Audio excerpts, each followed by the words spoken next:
Boa noite, pessoal. É uma alegria estar aqui com vocês hoje em mais um encontro do ciclo de estudos Bonecas. Nesse ciclo de estudos, nós estamos desenvolvendo uma série de encontros nos quais nós estamos discutindo questões que nos conduzem a pensar a boneca na relação com a educação, com a socialização, com a convivência, né? A boneca de uma forma mais ampla, como forma de nós trabalharmos com elas mesmo, né? Ou interagirmos com ela, ou criarmos possibilidades de trabalho. Hoje, a nossa proposta é trabalhar as bonecas japonesas e a importância dos rituais. Boa noite, Alessandra, seja bem-vinda. Para esse encontro, nós tivemos, então, a preparação da leitura do livro do Byung-Chul Han, O Desaparecimento dos Rituais, um livro que foi publicado no ano de 2021. Né? Byung-Chul Han é um filósofo coreano, sul-coreano, e que vem desenvolvendo uma série de discussões muito contemporâneas. Por muitos ele é amado, por outros ele é detestado, mas a gente percebe a importância que ele traz nas discussões que ele faz, né? Seus livros são pequenos, né? São livros curtos de leitura e são acessíveis a todos, seja no valor, mas seja também na forma de escrita que esse autor utiliza para desenvolver suas reflexões. Uma das coisas que me incomoda mais é quando nós pegamos algum autor que ele escreve tão complicado, que a gente precisa também ter um pré-estudo para entrar na obra desse autor, né? Aí eu acho que a gente não está realmente desenvolvendo o nosso trabalho adequadamente. Porque eu acho que tudo tem que ser acessível, né? As pessoas têm que entender o que nós estamos falando para que realmente o trabalho seja relevante. Então, Byung-Chul Han, ele vai nos ajudar a pensar nesse livro sobre os rituais. Os rituais, enquanto ações simbólicas, né, que transmitem e representam os valores e ordenam a comunidade. É importante a gente pensar que os rituais geram comunidade, uma comunidade que acontece mesmo sem a comunicação, seja oral ou escrita. Né?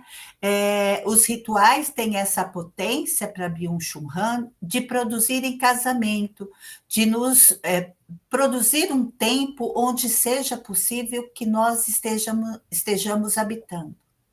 Mas qual é a relação disso com as bonecas, com falar sobre as bonecas, né? Eu tenho pensado muito com Byung-Chul Han certos rituais que nós trazemos no brincar com as bonecas, na forma como nós desenvolvemos algumas brincadeiras que são reproduzidas há muito tempo, né? Passada de geração em geração. As pessoas mudam, mas os rituais com as bonecas, apesar de se de estarem mais contemporâneos, eles continuam a produzir um rito, né? Uma forma de brincar. E isso faz com que as crianças sintam pertencimento. Bom, para Byung-Chul Han, os rituais podem ser definidos como técnicas de encasamento.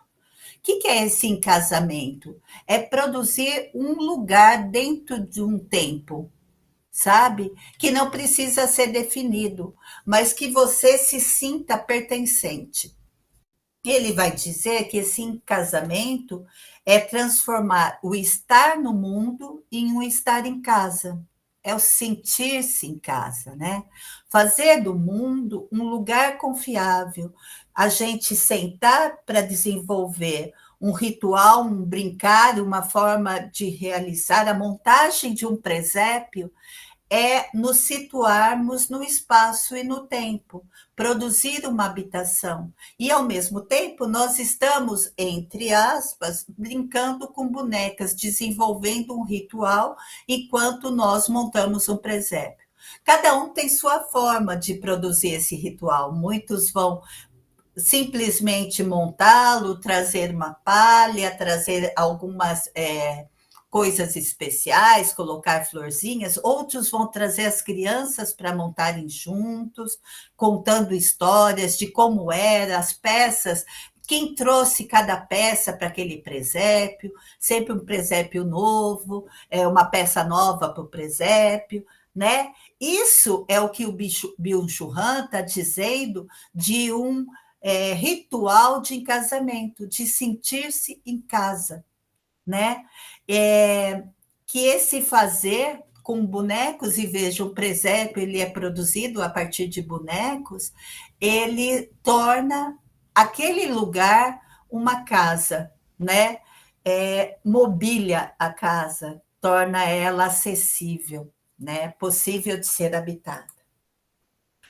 Para esse nosso encontro de hoje, então, para falar dos rituais, eu trouxe, então, a perspectiva das bonecas japonesas, né? Porque muitas delas têm rituais, né? Rituais que são celebrados anualmente e que têm sentido e significado na cultura japonesa. Eu quero começar apresentando para vocês, então, algumas dessas bonecas, para pensar que esses rituais produzidos na cultura japonesa, assim como na nossa, eles vão estabilizar a nossa vida. No momento presente, que a vida está escapando pelas nossas mãos, né? Que nós temos essa sensação de falta de tempo, os rituais nos ajudam a nos centrarmos, a nos colocarmos no espaço e nos sentirmos parte dele. Byung-Chul Han ainda vai parafrasear o Saint-Exupéry, foi difícil de sair, para dizer que os rituais são na vida o que as coisas são no espaço. Já Hannah Arendt, ela vai pensar em conservação. Ela vai pensar que a necessidade de nós termos a conservação das coisas, que elas tenham uma conservação no tempo, que aquilo nos traga um encasamento independente da existência dos humanos. Então, vai passando de geração em geração, mas aquele ritual se conserva e te faz se sentir pertencente a um grupo, a uma família. Porque os rituais, gente, eles precisam do outro. É muito difícil um ritual que você celebra sozinho, né? Você precisa da presença do outro. E se a gente for um pouco lá para o que a gente estudou, e no outro grupo da escrita, né, com o Tim Ingold, nós vamos entender que os objetos e os humanos, ambos coexistem, interagindo o tempo todo no mundo, né? Que ambos produzem existência. Então, a boneca, ela é uma coisa, mas ela tem a função de estabilizar a vida. Olha que interessante. Constituir, produzir, naquela época certa do ano, desenvolvendo o mesmo ritual com adaptações da época, produzem em nós, mesmo que seja uma mesmice, né? Produzem em nós a sensação de uma vida mais estável, mais pertencente. E é uma coisa que nós temos perdido muito nesse tempo, né? Ainda mais com o advento da tecnologia, nós estamos vivendo num mundo asséptico, né? Nós estamos interagindo aqui. No momento que vocês quiserem, vocês podem apertar o botãozinho e parar de me ouvir, né? Mas se eu estou frente a frente, eu tenho que ter outro tipo de relação, né? Eu tenho que interagir com esse outro, né? Eu posso observar melhor o corpo de vocês. Aqui eu só vejo tela ou vejo telas fechadas, né? Enquanto eu estou falando. Mas se eu estivesse presencialmente com vocês, a interação seria outra. A gente estaria presentificando aquele momento, porque as ações se desenvolveriam na observação, na relação, né? A gente criaria um ritual de aula que seria outro, diferente desse meio aqui, que se produz de forma cética, de forma lisa, né? Não tem rugosidade, não tem perigo de briga aqui, porque o botão para desligar está ali de fácil acesso. Então, não gostei do que você falou? Eu te deleto. Não gostei do que você falou? Eu te bloqueio, né? Ou eu coloco palavras lá, mesmo sendo possível ser punida pela lei, eu vou fazer essas palavras achando que eu estou num mundo que ali vale tudo, né? Só que é um mundo que não tem tempo, gente. O que eu posto agora vai estar ali, né? A pessoa pode ter acesso daqui 2 dias e meu pensamento pode ter mudado nesses 2 dias. Olha que coisa louca. Então, essa produção do tempo que não que se esvai, assim, que não tem parâmetro, ele nos dá uma sensação de estar solto no ar, né? E os rituais, ao contrário, nos fazem presentificar os momentos, né? Então, quando nós falamos em rituais com bonecas, como esses que nós vamos agora percorrer da história japonesa, nós vamos perceber que eles causam estabilidade. Essa palavra eu gosto muito, né?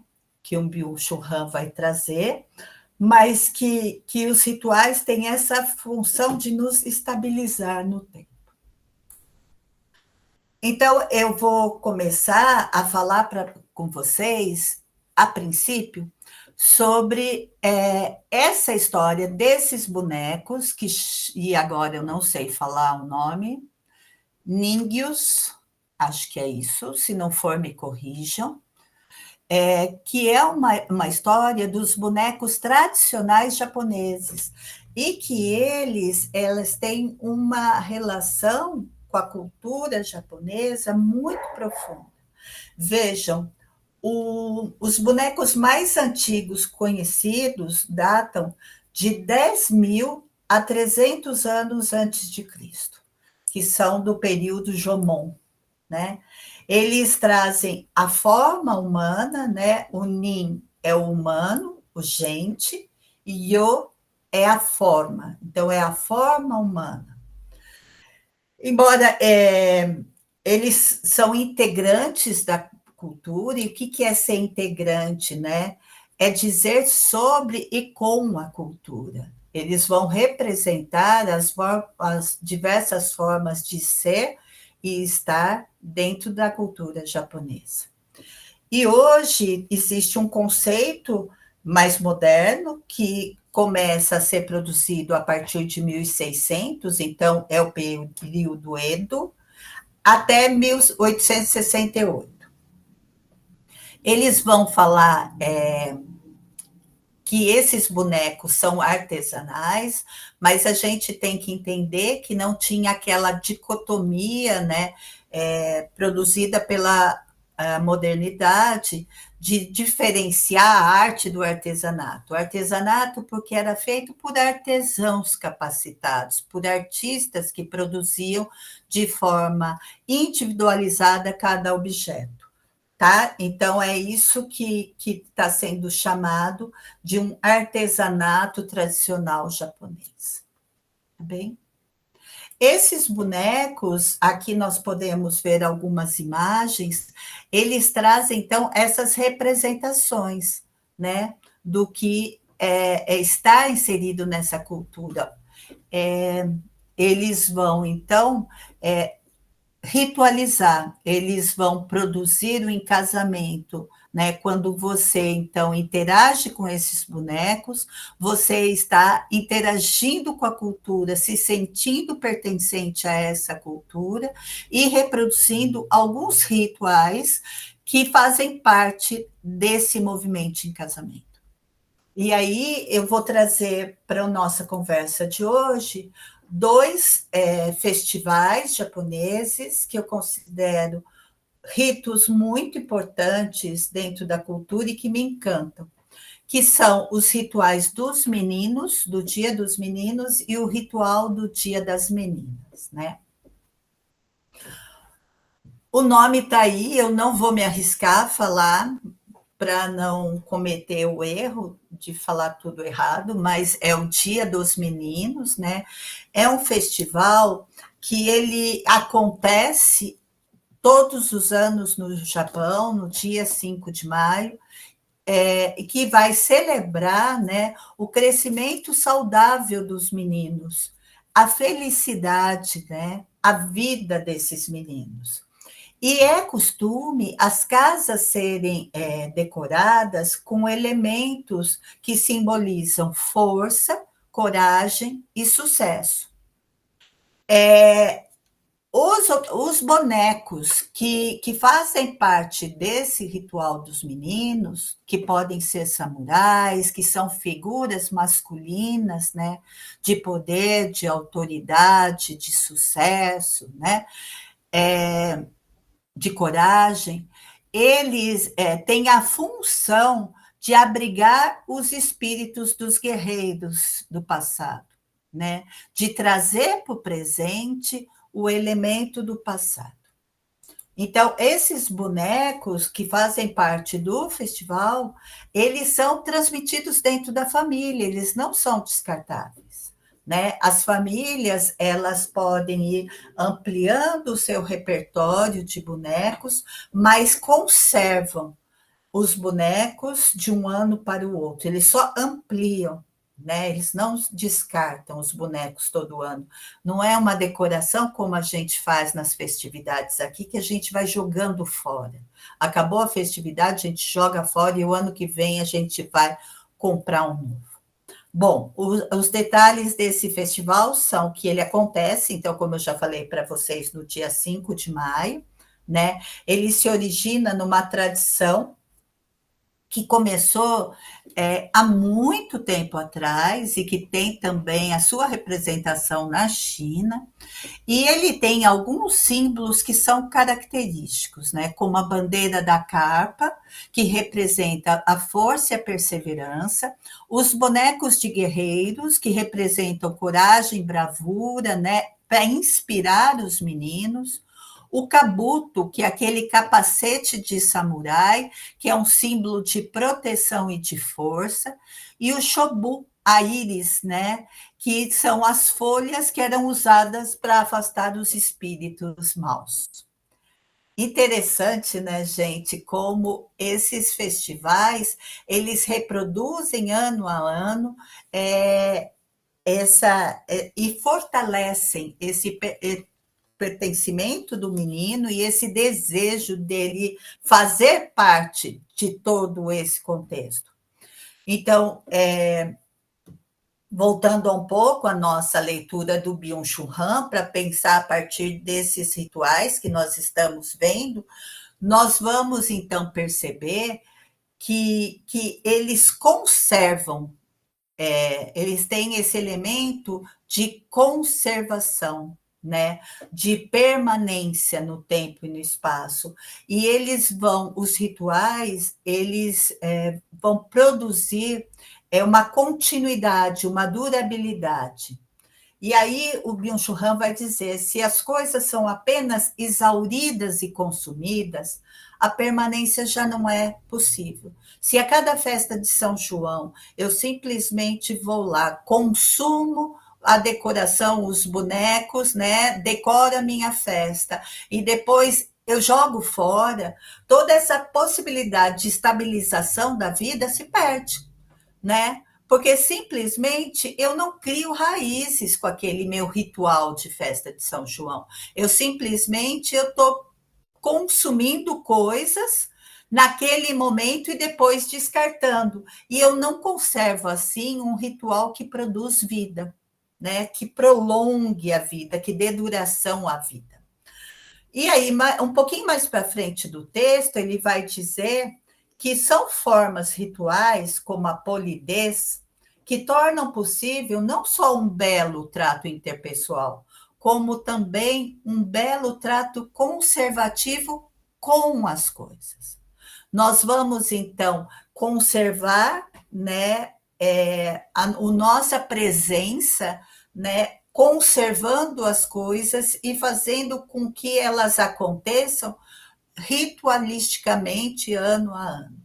No âmbito ritual, as coisas não são consumidas ou exauridas, elas são usadas ano a ano. E depois nós temos de novo o ritual para guardar, né, todas essas peças, para encaixotá-las, que nós vamos ter cuidado, que nós vamos fazer com deferência, deixando elas prontas para o próximo ano, entendendo que essas peças elas vão ter marcas do tempo, que elas vão envelhecer, mas que elas vão continuar a trazer um processo junto com ela. Não é só aquele momento pontual, mas ela traz toda uma história inserida. O outro ritual que eu quero compartilhar com vocês é o Dia das Meninas, que eu vou me arriscar um pouquinho mais, né? Que é Hinamatsuri. Eu acho que é assim que fala. Se não for, me corrijam por gentileza. O Hinamatsuri, então, ele simboliza um dia especial para as meninas. É uma época que desabrocham as flores dos pessegueiros, né? E que se realizam também o Festival dos Pessegueiros, né? Dos pêssegos. Essa celebração dos Dias das Meninas, ele tem o mesmo formato desde o século XIX, né? São bonecas tradicionais que são expostas dentro de casa.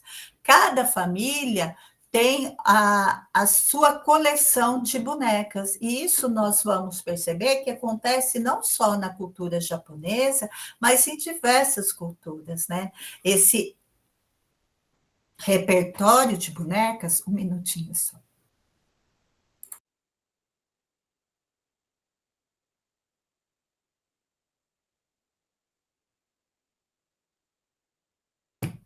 Me perdoem, secou a garganta. Então, esse repertório de bonecas que vai passando de geração em geração e que vai ensinando os mais novos a cultura dos mais velhos, mas também vai modernizando, é representado aqui no ritual Matsuri, Hina Matsuri. Ih, gente, agora você. Peraí. Vamos conversando um pouquinho, só para eu poder tossir?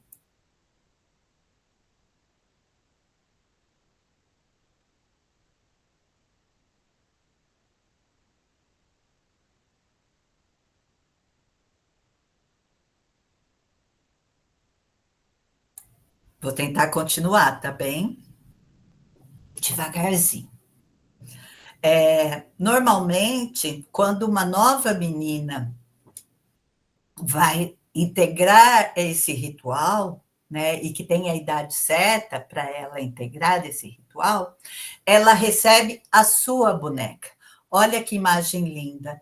É a primeira vez de uma menina a participar desse ritual e ela recebe a sua boneca,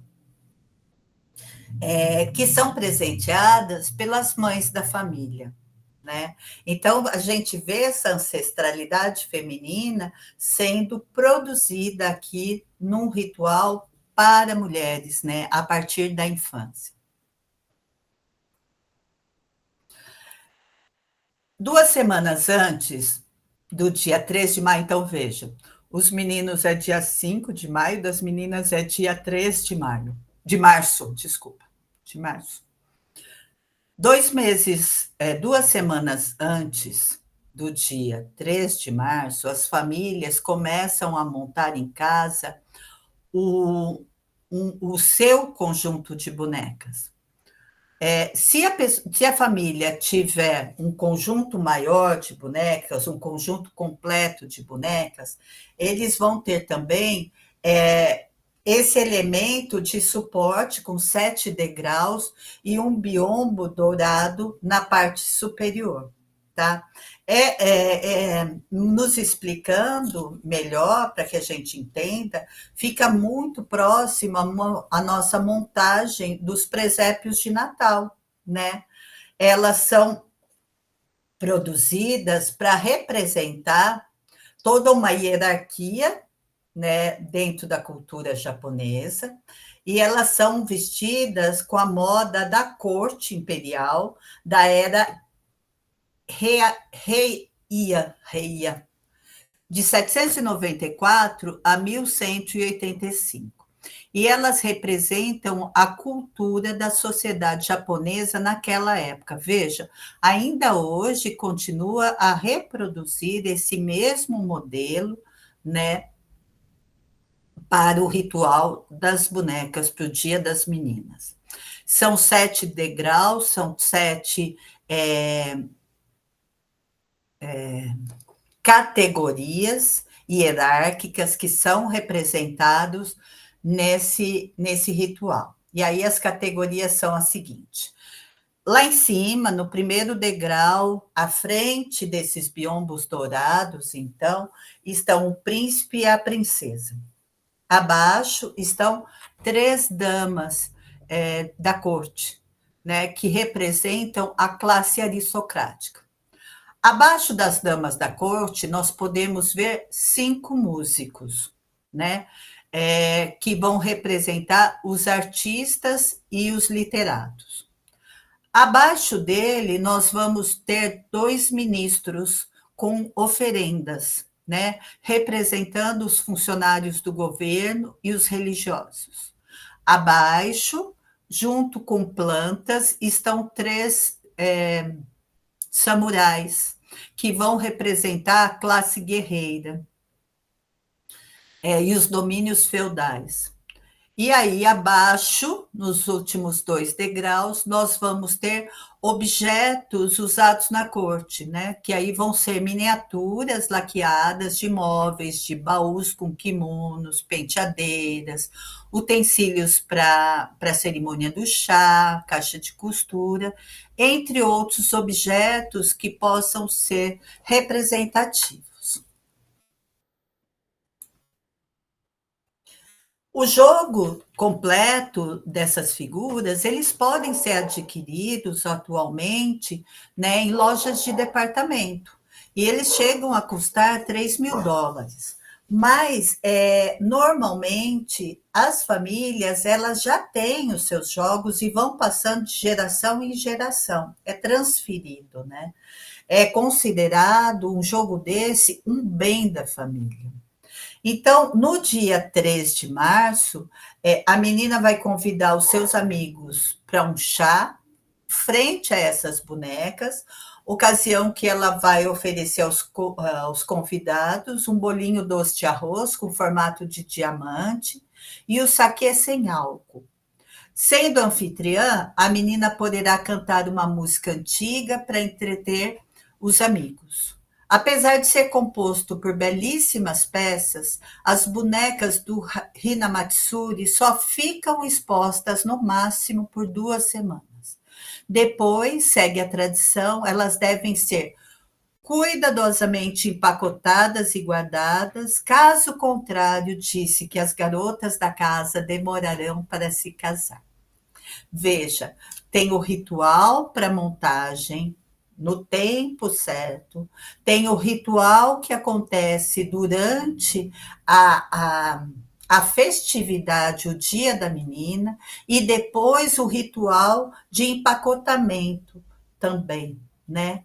tudo feito cuidadosamente, tudo feito com muita reverência, né? Uma palavra que a gente tem ouvido tão pouco ultimamente, né? Reverência. O Hinamatsuri tem a origem numa prática de purificação, em que pessoas elas transmitiam os seus pecados para bonecas de papel e arremessavam no rio. Essas bonecas eram levadas pelo rio e acreditava-se que esse ritual iria purificar os pecados. E isso acontecia durante um dia específico, no dia 3 de março, então, durante um piquenique. Foi no período Edo que essas bonecas passaram a ser modeladas. Elas saíram da figura de papel e se tornaram modeladas com aparência de membros da corte. Veja, foi nessa época que esse festival alcançou a sua maior popularidade, numa época em que a posição social da mulher tinha atingido o seu extrato mais baixo. Na época em que, então, o Japão se tornou diminuiu ao máximo o papel da mulher, objetificando-a ao máximo e tornando-a, então, um ser de baixo extrato, em que surge esse dia 3 de março, se torna, então, o dia em que era o único dia. A menina era considerada importante. Só nesse dia. Era o dia, então, em uma ocasião especial, em que ela poderia entreter, convidar, né, os meninos para cantar. Todos esses dados, então, foram coletados do site Cultura Japonesa e a autora é a Cristiane Sato, tá bem? Então, veja, quando nós estamos falando de ritual também, nós estamos falando de representações de gênero, de representações hierárquicas de poder, né? De relações sociais. Quando nós estamos pensando em boneca, nós estamos falando em tudo isso, né? Aqui uma imagem ampliada do príncipe e da princesa no alto de uma coleção das bonecas.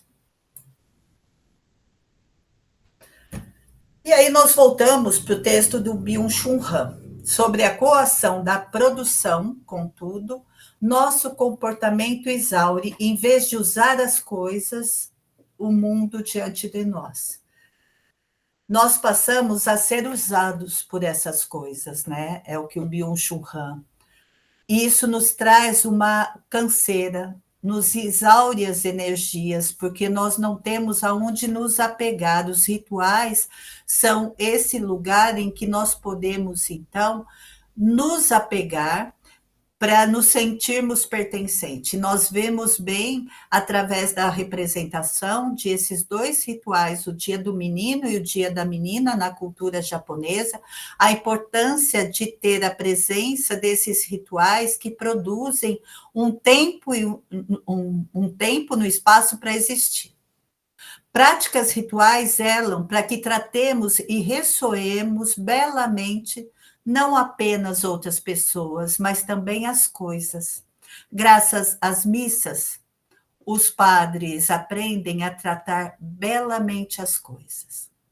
O repousar suave da hóstia no cálice, o limpar vagaroso dos recipientes, o folhear do livro, nisso, o belo trato com as coisas que resulta na alegria que inspira o coração. Olha que interessante isso.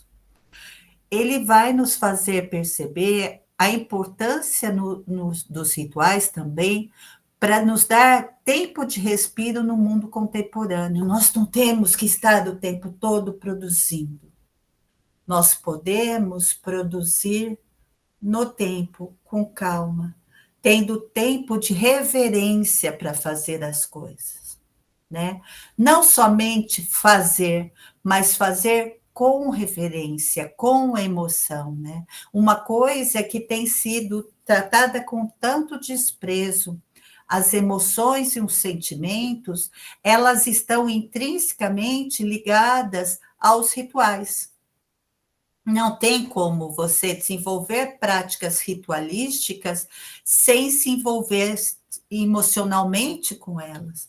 Quando você produz, então, esse ato, seja do presépio, seja a montagem dessa coleção de bonecas, você está se relacionando emocionalmente com essa produção e não está consumindo simplesmente de uma forma desregrada. Você está se sentindo pertencente, né? Então, a colonização, que foi também prática, desenvolvida pelo capitalismo, né? Que cooptou todas as nossos rituais de pertencimento, aqui não cabem. Né? Nós rompemos com essa prática consumista quando nós tornamos um ritual um processo emocional, um processo sensível. Então, as emoções, elas são mais fugazes do que as coisas, né? Elas não dão, assim, estabilidade à vida. Ao consumir a emoção, além disso, não é a coisa que a gente se relaciona mais com você mesmo.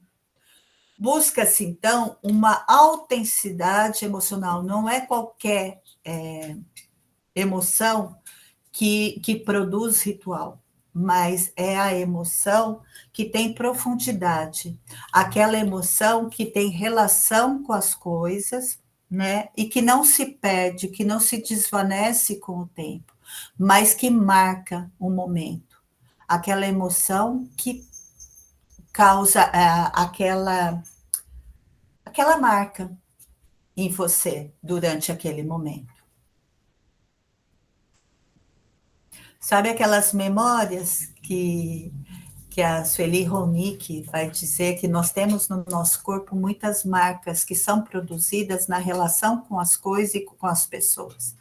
E essas marcas, elas são produzidas por um momento de ritual, de um momento de presença, de um momento de pertencimento, em que alguma coisa nos sensibilizou de modo a nos marcar. Nem sempre positivamente, viu, gente? Muitas marcas que nós carregamos são negativas, né?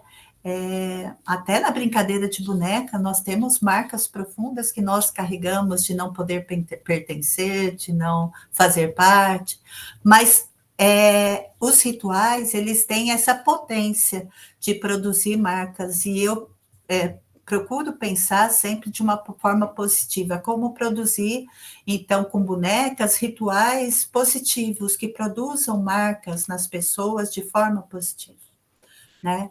Porque os valores que nós temos à disposição hoje, eles estão tornando os objetos como objetos de consumo individual, né?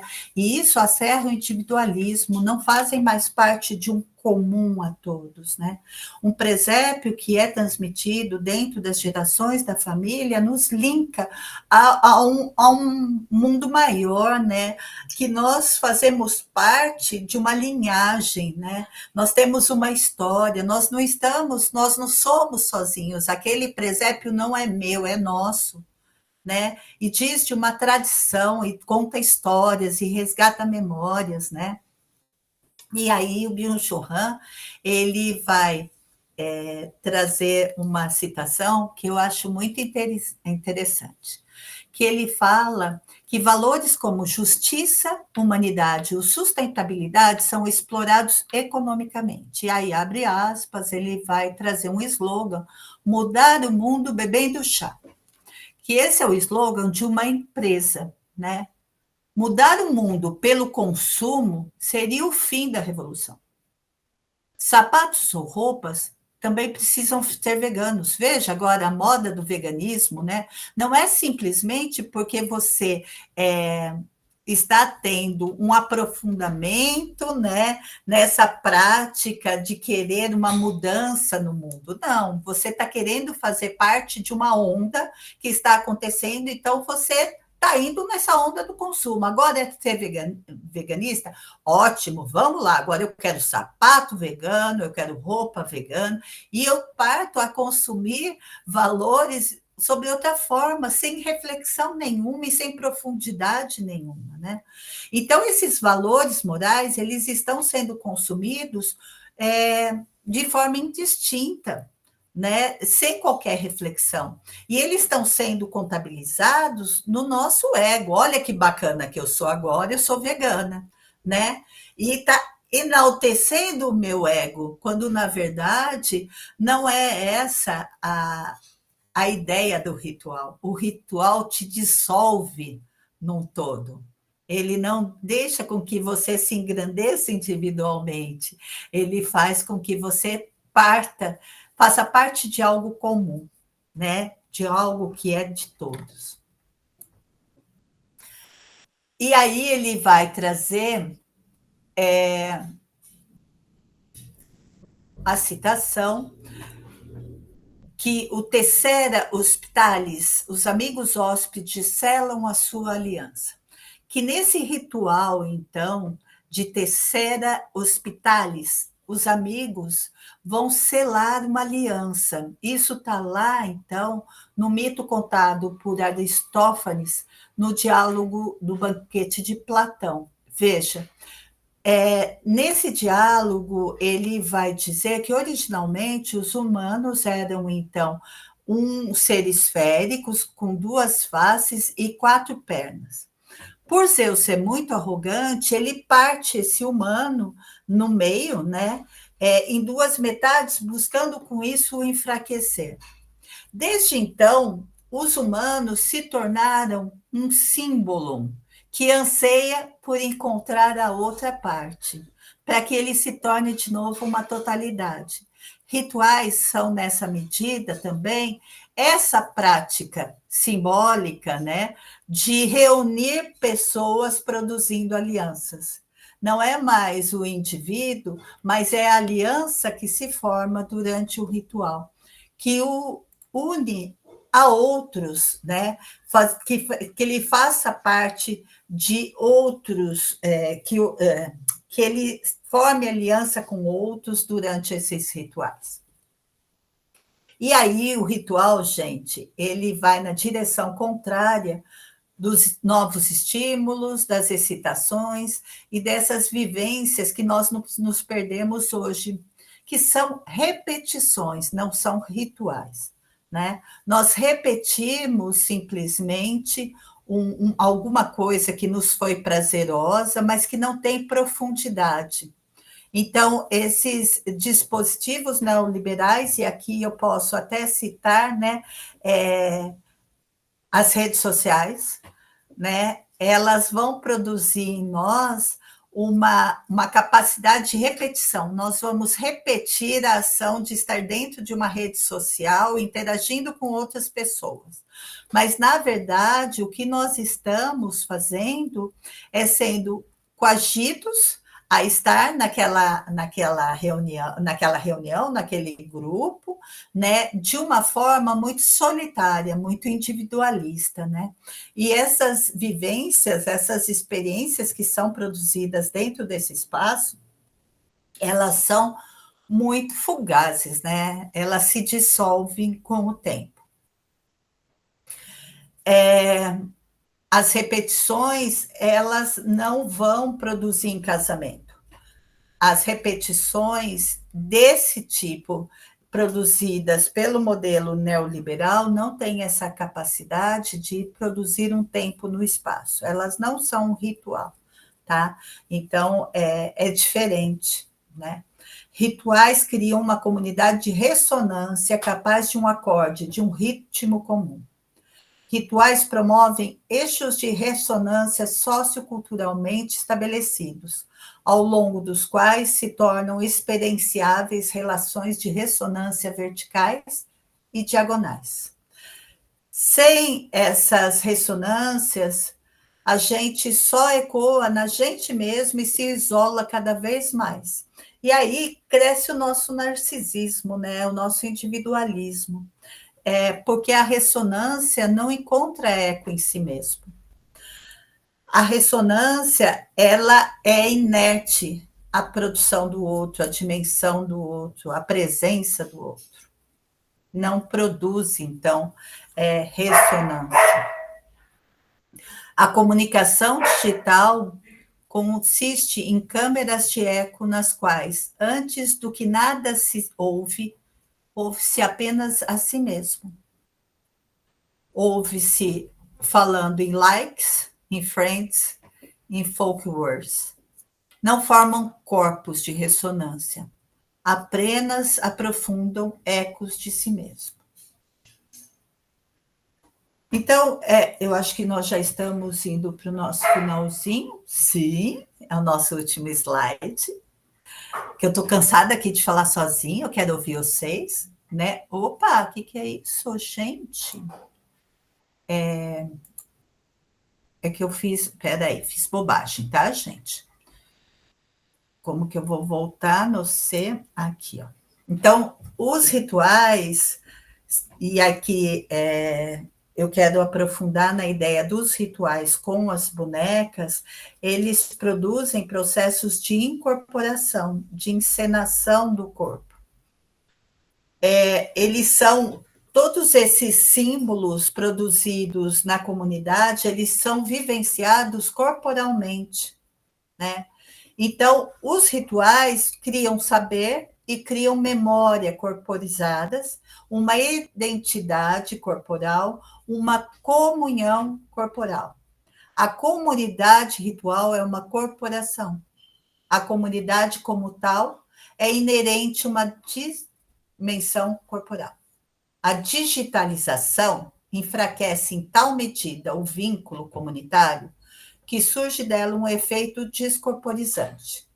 A comunicação digital é uma comunicação descorporizada. E aí a gente pode pensar nessa linha de bonecas, então, hoje, que as crianças podem interagir através das mídias digitais, né? Que elas vão tentar criar uma comunidade. Como essa comunidade digital de bonecas não tem corpo para as crianças existirem. Bom, eu termino por aqui a nossa exposição de hoje. Aqui eu trago todas as referências, né, de onde eu trouxe alguns elementos para as nossas discussões, e também a referência do livro do Byung-Chul Han. Agradeço imensamente a paciência de vocês, né? E aproveito para mostrar que em Curitiba tem uma exposição permanente com mais de 3.000 peças, né? Do mundo mágico dos Ningyus, que é uma coleção extraordinária desses bonecos que tem lá no Museu Oscar Niemeyer. Então, eu vou interromper o compartilhamento para a gente poder conversar um pouquinho agora.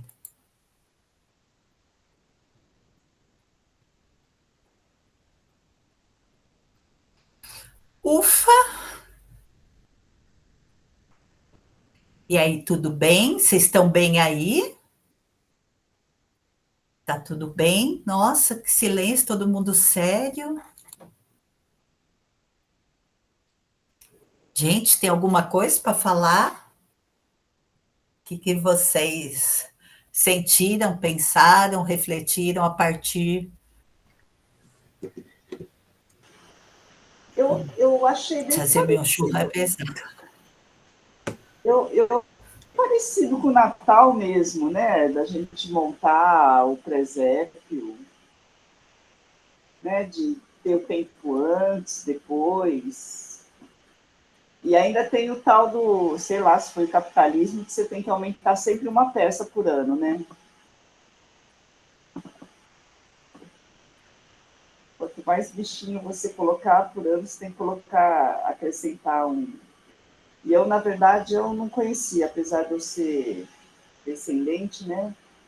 Tá tendo agora, no Dia das Meninas, tem o museu aqui, eles montam, né, não sei, altar, onde ficam as bonequinhas, né? Só que eu nunca fui.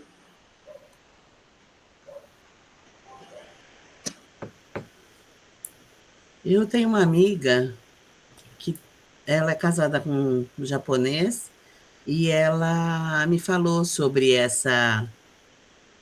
Eles falam que é um altar das bonecas, né? Para as meninas quando estão em época de se casar, é isso? Não, não é isso. Foi o que ela me passou. É todo Aí ano. hoje eu vi uma outra coisa. Eu vi você falando uma coisa muito mais complexa, bem mais denso. Hoje foi denso. Hoje foi uma coisa bem, né, bem forte. Eu estava me reportando aos rituais indígenas, que para mim é uma coisa mais fácil, né? Todo aquele ritual que os meninos chavantes vão para o rio, que eles fazem aquelas imersões, aqueles banhos gelados de manhã cedo, né? Para furar a orelha depois. Então, rito de passagem para se transformar em homem, né? Então, é tudo assim. E a falta que nós temos dos rituais, né? Nós temos um batismo, um casamento, os mais comuns da igreja, mas e daí? A gente não tem assim um ritual de passagem do menino para o homem, né? A gente não tem da menina. As meninas, quando menstruam, elas são separadas em várias culturas, né? Nós não temos. Então a gente não sabe quando deixou de ser criança, quando virou adolescente. Eu acho super complicado isso. Para nós, eu acho que fica muito mal pontuado isso. É uma falta de rituais. Quer falar, Fábio? Fábio? Oi, conseguem me ouvir? É que tá meio Sim, travado aqui para mim. Ah, não sim. consigo nem ligar a câmera. Senão o computador, coitado, vai com Deus. Mas assim, só essa questão dos rituais, né? Tem dois textos muito interessantes que eu acho que pode complementar um pouco a discussão que foi feita aqui. O primeiro dele é de um antropólogo, não me recordo o nome, mas o texto eu me recordo. Foi bem importante, assim, quando eu vi. Primeira vez que eu fiz a disciplina de antropologia na universidade, que é ritos corporais entre os Nasirema. Eu recomendo muito que todo mundo leia, é um texto divertidíssimo, muito gostoso de ler, né? Vou colocar aqui, eu achei o link dele, vou colocar aqui para vocês terem acesso. E o outro Obrigada. texto o texto é Rituais de Ontem e Hoje, é um pequeno livrinho da Marisa Peirano, né, em que ela vai tratar sobre essa questão do ritual, como ele está presente, né, como tu trouxeste aqui, né, Ana, em todas as esferas, né. Então, quando a gente traz a questão dos chavantes, por exemplo, que a Maria Laura trouxe, né, ou quando a gente traz a questão, por exemplo, de escovar os dentes, é um ritual também, né. Só que que está a forma como o capitalismo trata essas coisas, né, esses nossos hábitos, né, transforma o ritual em hábito, na verdade, né, como algo cotidiano, algo banal, algo, né, que se vende na TV. Né? Então, tem a propaganda da pasta de dente, né? Tem a propaganda, sei lá, de N coisas, do absorvente, por exemplo, que a Maria Laura trouxe a questão da menstruação. Então, como esses rituais, eles se tornam algo que gera lucro para vender. Né? Eu acho que a Cíntia também tratou essa questão de cada vez tem que botar mais um bichinho no presépio, né? O quanto esses rituais eles são, né? Eles vão sendo tomados assim, né?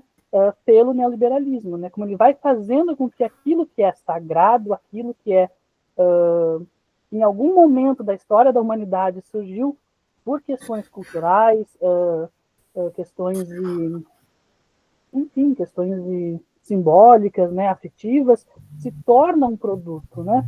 E esse texto sobre os Nasirema, ele tem um jogo aí de palavras, né? Eu não vou falar assim, porque se vocês forem ler, é muito mais interessante descobrir sozinho, né? É um texto bem tranquilo, e quando vocês entenderem o que ele está falando, quem são os Nasirema, assim, é de explodir a cabeça, né? Inclusive, não sei se dá para colocar na descrição do vídeo, Ana, seria legal colocar esse textinho, porque eu acho ele muito, muito bom mesmo, né? Para o pessoal ter uma ideia mais expandida, assim, de ritual, né? Porque, enfim, é um tema que eu gosto muito, assim, né? Deu para ver que estou perdendo o maior tempo falando, né? Perdendo não, né? Estou tentando, né, pensar, assim, com vocês essas questões. E, enfim, era basicamente essas minhas contribuições, né? Nossa, Fábio, eu achei incrível a tua contribuição e você não está travando nada, você está nos fazendo pensar aqui com você. E eu lembrei também das bonecas Hitchcock, né? Da Sim. importância dela e como existe, né? Aquele grupo de bonecas que são da família e são, né, conservadas dentro da família e que ensinam a menina e o menino, a criança Hitchcock, a se tornar, né, parte da comunidade, né? Carajá. Não, não é Carajá, as bonecas Carajás, desculpa. Fala, Cíntia. Tô longe. Eu não sei se vocês assistiram ao filme do Akira Kurosawa, Os Sonhos. Sim. Tem um altar lá. Só que são Tem. pessoas, né, que fala sobre isso, do Hinamatsuri. Eu lembrava mais ou menos, eu dei uma pesquisada aqui e tem. Tem. Vou assistir. Depois, se vocês tiverem mais referência, vão passando aqui que eu já vou incorporando, tá? É importante para a gente ir ampliando também. Algumas coisas me passaram conforme vocês foram falando. A Cíntia, rituais ontem e hoje, tá? A Cíntia, quando fala da incorporação dos novos objetos, eu considero de duas formas, que uma pode ser o simples necessidade de consumismo, né? De você ter que comprar o novo, mas dependendo da forma como você apresenta isso para os novos integrantes da família, isso pode ser também da representatividade dele num fazer ancestral. Né? Então, esse trazer um objeto novo que diga desse ano vai dizendo também da passagem do tempo, da incorporação do novo, né? Você traz desde o antigo, a minha árvore de Natal aqui, que eu não tenho montado nos últimos anos, que eu ando preguiçosa, a gente sempre tem uma desculpa, né? E você precisa de tempo, de referência para montar uma árvore de Natal. Não dá para montar uma árvore de Natal de qualquer jeito, jogando as coisas lá. Né? Eu quero ver cada bonequinho, eu vou lembrar da carinha dos meninos, eu vou lembrar dos momentos. Então, assim, é uma caixa que vem se constituindo há 40 anos, né? E que esse ano eu faço questão de montar para a Sara incorporar o boneco dela esse ano à árvore. E é muito engraçado que às vezes que eu montava e os meninos chegavam, eles olhavam e falavam, nossa, eu que trouxe esse para a árvore. Mesmo hoje, eles sendo homens, eles ainda têm essa referência de quando eles eram pequenos e trouxeram o objeto deles, tanto que foi feito na escola, como eles passaram em algum lugar e compraram, uma coisa que veio de brinde em algum produto, tudo isso era incorporado porque fazia parte, né, da história que eles estavam vivenciando. Então, isso me passou, né? Conforme a gente vai pensando, então, nesse ritual de incorporação de novos objetos. Aí, Maria Laura, quando você vai falar, então, dessa criança, nós temos que pensar que criança é essa, né? Quando você vai falar dos rituais dos povos originários, dos rituais de sociedade que africanas, orientais, que eles têm uma outra relação com a criança, nós estamos falando de sujeitos que são parte da sociedade. E, infelizmente, nesse modelo eurocêntrico que a gente ainda vive aqui, a criança não é considerada um sujeito, ela é descartável. Por mais que a gente tenha mudado, ainda a gente não a considera Nossa, eu ia falar uma coisa pesada, mas é realmente isso. Nós não choramos a perda, visto tanto de criança que são assassinadas. Então, enquanto ela não chega a se tornar um adulto apto ao trabalho e estar sendo inserido nesse modelo capitalista como um produtor, ela ainda é um vir a ser. Ela não é ainda. Nossa, é bravo pensar nisso, né? Muito, muito. Mas, infelizmente, ainda nós tratamos a criança assim, né? Nós não temos uma aldeia que cuide da criança. Não é responsabilidade de todos. É responsabilidade individual. Nós não criamos ritos para cuidar das nossas crianças, como as sociedades africanas e afro-ameríndias fazem. Não criamos esse ritual de encasamento para que as crianças pertençam. As crianças, aqui, elas estão aqui, né? E são, hoje, um objeto de maior captura pelo modelo capitalista. Elas são os consumidores que esse modelo ele quer que consuma, né? Então, a boneca, dentro desse modelo de infância que nós temos, é um objeto perene, descartável. Ela não cria nenhum tipo de ritual. Porque a criança não é ensinada a cuidar, não é ensinada... Ai, que delícia, vão todas latir agora para fazer parte, tá? Então, as crianças começam nisso, elas precisam consumir brinquedos novos, o mais moderno, o da moda, né, o da temporada, aquele que traga a história do momento, mas ela não vai ter boneca que produza ritual de brincadeira. Eu não tenho mais presente, está atrapalhando muito vocês? Frida. Nós não temos mais bonecas que a criança cria um ritual para brincar. Que ela vai, então, criar um mundo imaginário, um mundo mágico, ela vai trazer elementos para compor, né? Ela vai procurar folhas, ela vai ter relação com o natural, com o selvagem, com o mundo, né? Ela vai criar tipos de brincadeiras que são produzidas na relação com o objeto. E não, esses objetos, as bonecas modernas que nós temos, gente, ela já vem com a brincadeira pronta. E muitas vezes a criança só vai observar o brinquedo brincando sozinho. Então, a boneca fazendo o que ela foi desenvolvida para fazer. E aí ela precisa consumir o desenho animado, o livrinho de risque e rabisque, para conseguir formar esse mundo para essa boneca. Só que semana que vem já tem um novo, gente. A dessa semana não serve mais, então eu não preciso cuidar. E, por outro lado, isso é uma classe de crianças, né? Do outro lado, nós temos crianças que não têm brinquedos, que não têm bonecas, ou quando tem, a mãe muitas vezes vai descartar todas as bonecas quando ela vai ter a primeira menarca, né? Porque isso já não é mais objeto para você, você não é mais criança, você passa a ser outra coisa, e você não precisa ter qualquer ligação com o que você fazia antes. Cria-se uma ruptura, né?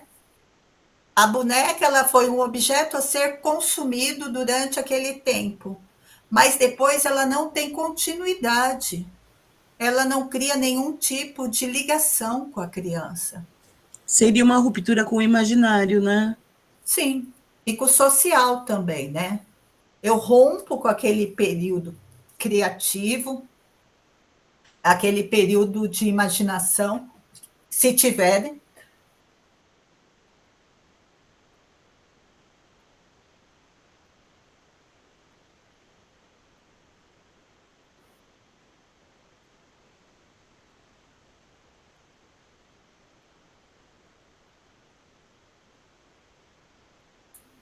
Eita, hoje a tosse está me pegando.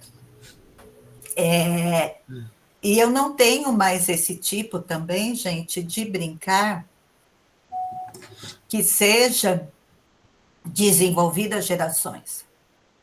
Por exemplo, eu tive minha avó, minha mãe, que brincavam comigo e me ensinavam a fazer alguma coisinha, sabe? Não estou dizendo que elas tinham tempo para sentar e para fazer, mas fazer uma roupinha de boneca, criar um cenário, deixar puxar alguma coisa, sabe? Algum tipo de ritual de brincadeira fazia parte. Porque, assim, a gente sabe, com Brucherie, como me ensinou a Márcia, que a criança ela não nasce sabendo brincar. Ela precisa de alguém que ensine ela a brincar, né? Que depois, Vygotsky vai nos falar que a brincadeira, principalmente as de papéis sociais, de fantasia, são aquelas que vão produzir na criança a possibilidade de se imaginar no mundo e articular relações com o mundo, né? Criar cenários possíveis para ela viver. Esses tipos de brincar que esses intelectuais estão nos falando, eles precisam ser ensinados, transmitidos, né? Para eu aprender a virar uma bicicleta de ponta cabeça e fazer um carrinho de pipoca, eu preciso ter visto alguém fazer isso, né? Para eu criar um amontoado, eu preciso ter alguém que sente comigo e me ensine a fazer o que pelo menos eu passei e vi outra criança fazer. Mas eu preciso me inspirar em outra coisa. E aí vem a grande discussão nossa, né? Outros materiais que me vieram à mente. Esse da Clarice Com é excelente, Fábio, ótima lembrança. Vou colocar aqui também. Ai, meu filho hoje, ele já tem o dedinho na tela. Nossa, ele já nasceu com o dedinho lá. Não, amor, ele não estiver fazendo outra coisa que não seja o dedinho na tela. Ele não sabe fazer outra coisa. A única experiência que ele está tendo com você é o dedinho na tela. Né? Então, assim, esses rituais que são rituais que fazem parte da infância, relacionados com os bonecos e as brincadeiras, eles estão sumindo. Eles estão sendo substituídos por consumismo desenfreado. Eu simplesmente vou dar para meu filho o último brinquedo que não me dá trabalho. Não estou de forma nenhuma culpabilizando as mulheres. Só um minutinho, tá, Fábio? Já vou te passar. Mas o que eu estou produzindo aqui é uma reflexão com vocês. Nós evoluímos de tal forma que nós nos emancipamos para ter 3 trabalhos diários. E tendo que dar conta de todos esses trabalhos. E como dizia o meu avô, e como dizem meus filhos, como quando você tenta abraçar o mundo, você não consegue apertar. O abraço fica frouxo. E alguma coisa vai cair desse abraço, né? É feio isso, né? Mas olha só, meus filhos hoje reproduzem a fala do meu avô e estão certos. Né? Eles olham para mim e falam, mãe, você tenta abraçar o mundo. E quando você tenta abraçar o mundo, nem tudo consegue ficar apertado no seu abraço. Sempre alguma coisa está escapulindo ali, mal feita. Olha que absurdo. Mas tem razão. As mulheres hoje, então, têm 3 jornadas, no mínimo, né? E o nosso abraço vai ficando frouxo. não tem força para dar conta de tudo isso. E aí vem um outro problema. Fábio, estou quase acabando. Nós nos culpabilizamos por aquilo que a gente não consegue apertar nesse abraço.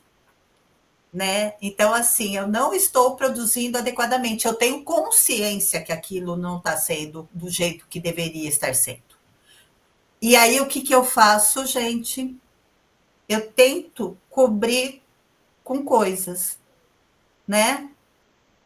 Eu vou substituir presença por presentes, né?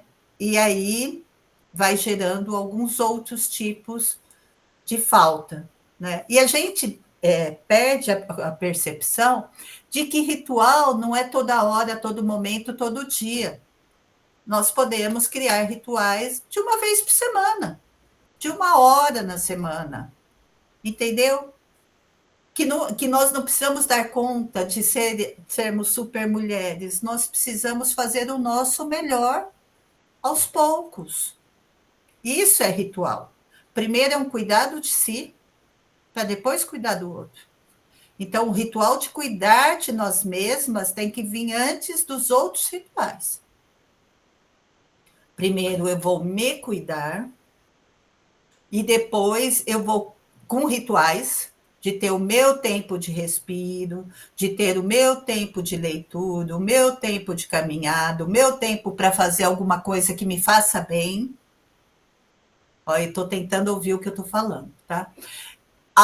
Para depois eu criar e sustentar rituais com os outros. Faz sentido? Bom, Fábio, eu já falei demais. Que bom que você me cortou. Fala, Fábio. Não, são dois relatos, assim, conforme você foi falando, né, eu fui acionando, assim, essa questão das jornadas, né, do trabalho feminino, muitas vezes não, na maior parte das vezes um trabalho não remunerado, não reconhecido como trabalho, porque é trabalho, né, não vamos cair na lógica de que trabalho é só aquilo que é da rua, né, que é uma lógica neoliberal também, né, mas lembrando a minha mãe, assim, né, porque a minha mãe, ela tem uma senhora de 75 anos, né, e, enfim, ela trabalhava na rua, né? Assim, eu trabalhava em casa de família, chegava em casa, tinha que cuidar da casa, dos filhos mais novos, né? Tinha que. E ainda trabalhava com costura, né? Para poder aumentar a renda. Então, imagina, uma jornada tripla, na verdade, de trabalho, né? E quanto isso é um adoecimento mental, físico, né? Bom, enfim, afeta o bem-estar, a vida da pessoa, né? Ela basicamente não vive mais, né? E hoje ainda fui visitar ela e fui conversar com ela. E o quanto ela ainda está presa nessa lógica aos 75 anos, gente, ela já é aposentada há mais de 10 anos, né? O quanto ela está presa nessa lógica de que ela tem que ficar em casa, cozinhar, cuidar dos netos, e mãe, isso não é vida, né? Tem que sair de casa, vai viver, né? Vai pegar um tempo para te ler um livro, ver uma TV, sair, vai para a praia. A gente mora no litoral, pelo amor de Deus, né? Enfim, o quanto esse tipo de pensamento, né, vai sendo introjetado na pessoa, porque ela se sente na obrigação, nas mulheres especificamente, né, quando ela se sente na obrigação de dar conta de tudo aquilo que tem que dar conta em casa, né? E que na verdade não é obrigação dela, não é obrigação só dela. É bem difícil, assim, lidar com essa situação. E outra questão que você comentou também, que é a questão da criança não brincar, né? Quer dizer, brinca, mas o brinquedo hoje é outro. A lógica do brinquedo foi alterada, né? Aquilo que você falou, por exemplo, pensar até um brinquedo fast food, assim, né? É aquele brinquedo pronto para usar, descartar, né? Então, é o brinquedo da tela, é o joguinho, é o sei lá o quê, as redes sociais, porque as crianças estão a louca, assim, nas redes sociais, né? Não deveriam estar, mas enfim. E o meu sobrinho tem 11 anos. E eu tenho uma coleção de brinquedos, né? Sou colecionador. Sou arqueólogo de formação, então eu coleciono qualquer coisa. Mas brinquedos é a minha paixão mesmo. E ele chegou outro dia para mim com os brinquedos deles e disse assim para mim: eu não brinco mais, coloca no teu acervo. Aos 11 anos de idade. né? Então, com os bonequinhos dele, porque não brinca mais. E eu disse, tá, não, mas são teus brinquedos. Mas eu não vou brincar. Eu vou dar para outra pessoa, então. Então tá, eu peguei, claro, né? Guardei os brinquedos. Mas o quanto essa lógica neoliberal de colocar nas crianças que o que é brincadeira e o que é atrativo é as telas, é o que está na TV, é o que está no celular, né? Tira dessas crianças até a ideia de manipulação mesmo, da manualidade, né? E o quanto isso é caro para eles, e vai ser caro para eles lá no futuro, né? Enfim, são só assim, eu fui pensando nessas questões, assim, enquanto tu falava, porque, enfim, né, são várias questões, né, para se pensar, e, bom, a gente não sabe o que vem aí na frente, né, mas são coisas que acontecem e que a gente tem que, né, como contornar isso, né? Eventualmente eu pego ele e disse assim, ó, vamos brincar com argila, né, vamos fazer outra coisa aqui, vamos desenhar, vamos fazer alguma outra coisa, para sair dessa rotina da tela, dessa coisa que é só, né, um mundo pequenininho ali, né, esse mundo que é dinâmico, mas ao mesmo tempo é estático, porque a criança fica parada o tempo inteiro numa tela, com um telefone na mão, né, não movimenta o corpo, não se permite viver, né, o ambiente, enfim, os espaços, enfim. Pensei demais, mas é mais ou menos essas coisas, assim, que eu fui pensando enquanto você estava falando, estava discutindo essas questões. Nossa, Fábio, muito obrigada. Muito obrigada, mas aí eu sei que está na nossa hora aqui, já são 9 horas, mas eu queria trazer mais duas questões para a gente deixar aí no ar para pensar, né? Que essa relação, né, das mulheres com o trabalho atualmente, a forma como elas não conseguem se desligar, mesmo quando chegam à quarta, quinta idade, elas têm essa necessidade de ainda ter que produzir, né, serem produtivas, para se sentirem vivas, porque elas não dão conta, elas não sabem de outra existência possível que não essa. Começa na infância, né? A menina, ela é educada a cuidar o tempo todo, né? Desde pequena, se a gente vai para as classes mais vulneráveis, nós vamos perceber as meninas como aquelas responsáveis pela família, enquanto a mãe sai para o trabalho. A menina é aquela que vai ter que cuidar dos irmãos, é aquela que vai ter que dar conta dos deveres dos irmãos e do dela, de fazer a comida, de limpar a casa. A menina é responsável por tudo, né, desde a infância. Não é dada a ela a possibilidade nem de dividir com os irmãos, né, porque os meninos já são considerados de outra estirpe. Os meninos, eles têm outros afazeres, e a eles é dado o direito de brincar, né? Em alguns casos. A menina não. Ela já, desde pequena, gente, já é entregue a elas a vassoura, né? O rodinho, o balde, mesmo que seja de brinquedo, né? Cheguei na casa da minha nora e acabei rindo depois com ela. Tava lá uma coleção de vassourinha, ferro de passar roupa, tábua de passar roupa, né? E isso é reproduzido de uma forma que a gente nem pensa. Eu falei, vem cá, você está educando a Sara para se tornar, né, a cuidadora da casa, ela vai ser a responsável pela limpeza. Ela levou um susto, ela falou, não, é brinquedo de criança.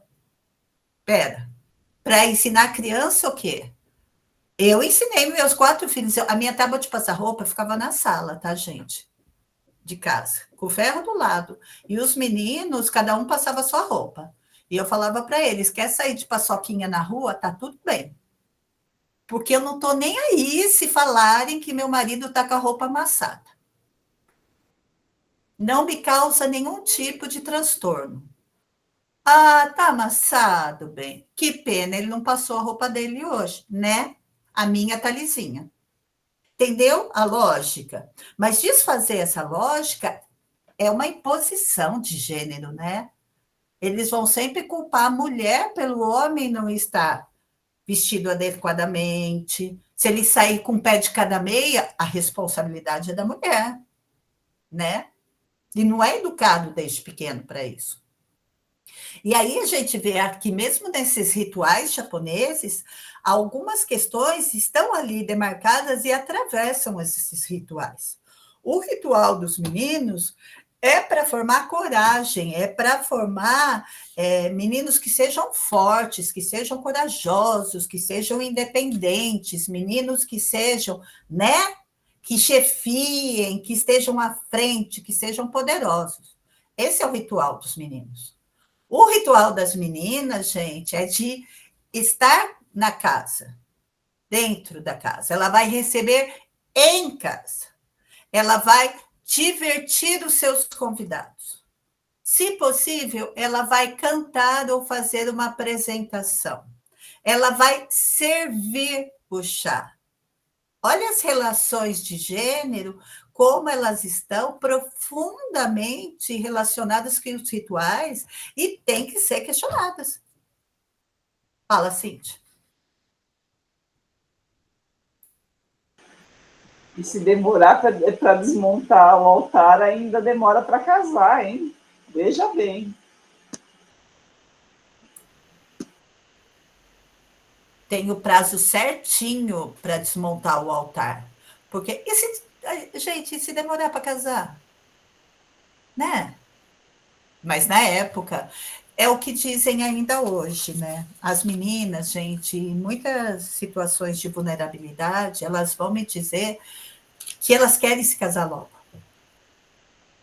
Porque elas acham que isso vai fazer com que elas mudem de situação. Né? É incutido desde pequeno nelas, então as mães rompem muito rápido. Esse momento da infância, hoje em torno de 7, 8 anos, as meninas já estão tendo menarca, e nesse momento já existe um rompimento com a infância, né? E já começa a preparar essa menina para a vida adulta, porque aí ela começa a se tornar um objeto consumível. Ai, que horrível. Mas verdadeiro, né?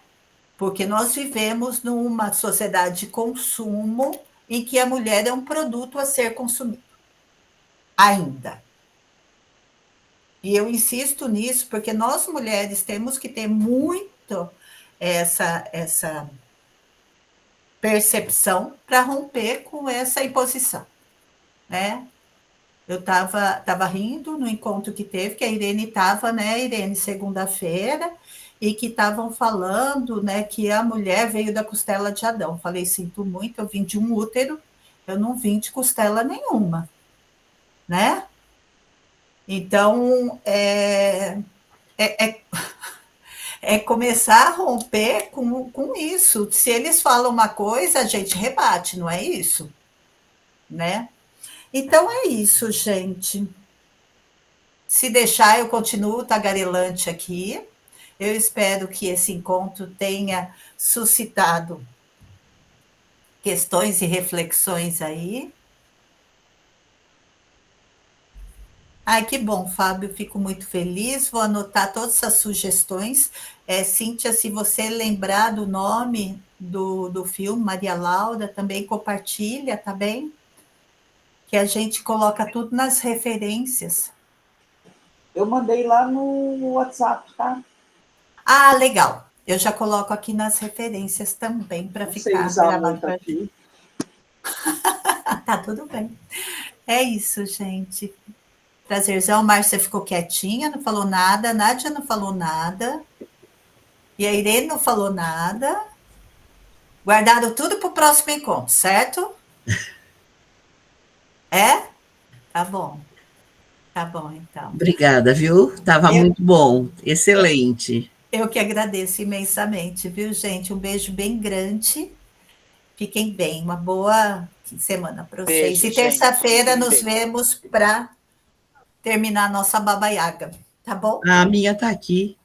Está parecendo uma petequinha, tadinha. Olha a petequinha. Ela ficou quadrada. A minha Baba Yaga é quadrada. Não deu jeito, ficou quadrada. É a vontade dela. É a vontade dela. Tá tudo bem.